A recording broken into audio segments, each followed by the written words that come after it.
In this problem, we're asked to solve the equation, the square root of the quantity 3x minus 5 plus 7 equals 2. The first thing we have to decide is what type of equation it is. Well, it has a square root in it. Therefore, it is definitely a radical equation. So let's review the steps on solving a radical equation involving one square root. Step 1 says to isolate the square root. Is our square root isolated? No, this is not isolated because it has the 7 in the way. So we're going to subtract 7 from both sides. And I'm going to get the square root of 3x minus 5 equals 2 minus 7 is negative 5. So that's step 1. Step 2 said square both sides of the equation in order to get rid of the radicals. So in order to get rid of the square root, we're going to square both sides. So I'm going to take the square root of 3x minus 5 all squared equals negative 5 all squared. So I've just squared both sides. So I've completed step 2. Now, what's the next step? I need to simplify and then solve the resulting equation. So what do I get when I square a square root? They undo each other, so I just lined up with the radicand, which is 3x minus 5 equals negative 5 all squared. Negative 5 times negative 5 is positive 25.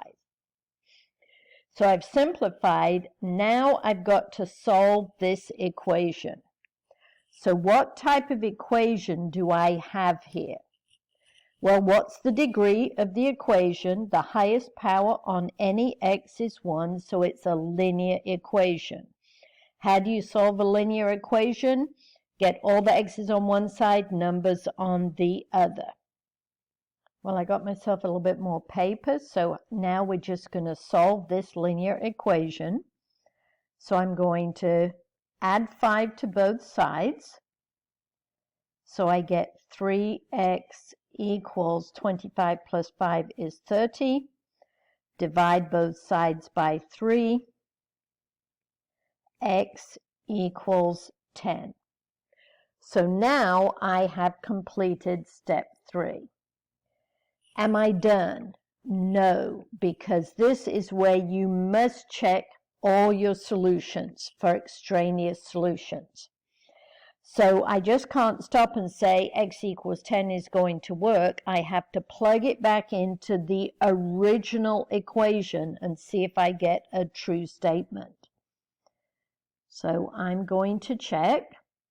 So I'm going to have the square root of 3 times x, which is 10, minus 5, then plus 7 should equal a 2. So the square root of 3 times 10 is 30 minus 5 plus 7. Does it equal 2? So 30 minus 5 is 25.